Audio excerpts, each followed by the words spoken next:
લાડીલા મુખ્યમંત્રી શ્રી, અહીં પધારેલા ધારાસભ્યો રમેશભાઈ, દર્શિતાબેન, ભાનુબેન, પછી ઉદયભાઈ, જીતુભાઈ અને પદાધિકારીઓ, ધારાસભ્યો અને સાંસદ સભ્યો, હું એક ખેડૂત તરીકે એક નાનકડી વાત ખાલી કહેવા આવ્યો છું. બહુ મોટી કરીશ તો લાંબી થશે. પ્રશ્ન તો બહુ ખૂબ મોટો હતો અને તમે શોર્ટમાં પતાવ્યો છે, એના માટેની વાત કરવા આવ્યો છું. સામાન્ય ખેડૂત છું અને થોરાડા ગામનો ખાતેદાર છું.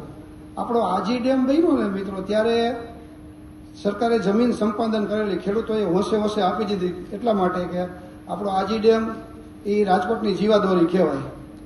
ત્યાર પછી કોઈ પણ કારણસર 1 ફૂટ કે 2 ફૂટ ડેમ નીચો બન્યો, એટલે જે જમીન સંપાદન કરેલી એમાંથી રીગ્રાન્ટ થયેલી, હમણાં વાત કરેલી, એ રીગ્રાન્ટ એટલે માવતર વગરની થઈ ગઈ. એનું ગોત્ર નહીં, કુટુંબ નહીં, માવતર નહીં, કાંઈ નહીં, ખાલી હાથ પર હતા પિન નંબરી.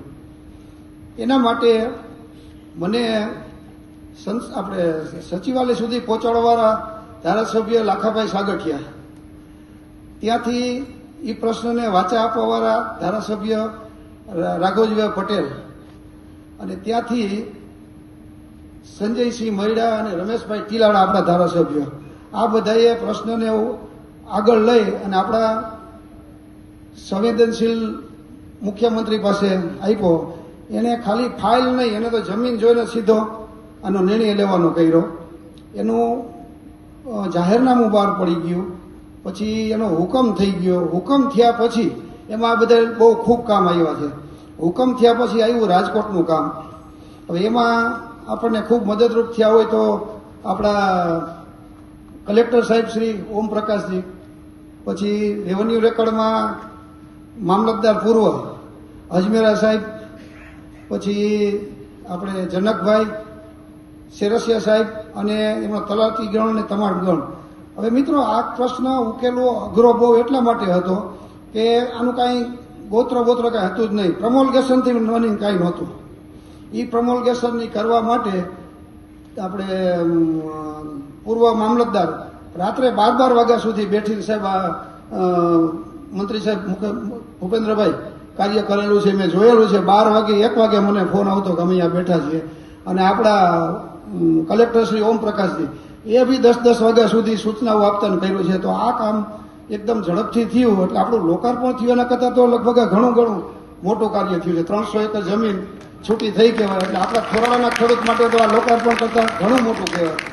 તો એ થોરાડાના બધા ખેડૂત વતી હું આપણી સરકારનો પદાધિકારીઓ, અધિકારીઓ અને જેટલા કામ આવ્યા છે, સંસદ સભ્યો, ધારાસભ્યો, એમાંથી મને પહોંચાડવામાં, એ બધાનો આ તકે હૃદયથી આભાર માનું છું. આ શબ્દ મારા કોઈ રાજકીય નથી, હું કોઈ રાજકીય માણસ નથી. ખાલી જે અંતરાત્માથી, હૃદયમાંથી શબ્દો નીકળ્યા ને, આ શબ્દો હું બોલ્યો છું. આભાર, થેન્ક યુ, જય જય ગરવી ગુજરાત. આપણા થોરાડાના ખેડૂતો જો આ સીટમાં થોડાક ઊભા થાવ, આપણે ઊભા થઈને આભાર માનો સાહેબનો. થઈ જાવ જે હોય, હજી હશે પાછળ, બધા ઊભા થઈને આભાર માનો. આટલા ખેડૂતોનો 300 એકર જમીન, આશરે કદાચ 5-10 એકર ઓછી હશે, 300 એકર જમીન રાજકોટની અંદરની. ઉદયભાઈ તમારામાં આવે, 70 વર્ષથી આ લટકતો પ્રશ્ન હતો. એમ નો કહેવાય ને, મારે એટલું બધું એ તો તમારું લોકાર્પણ હાવ નાનું પડે.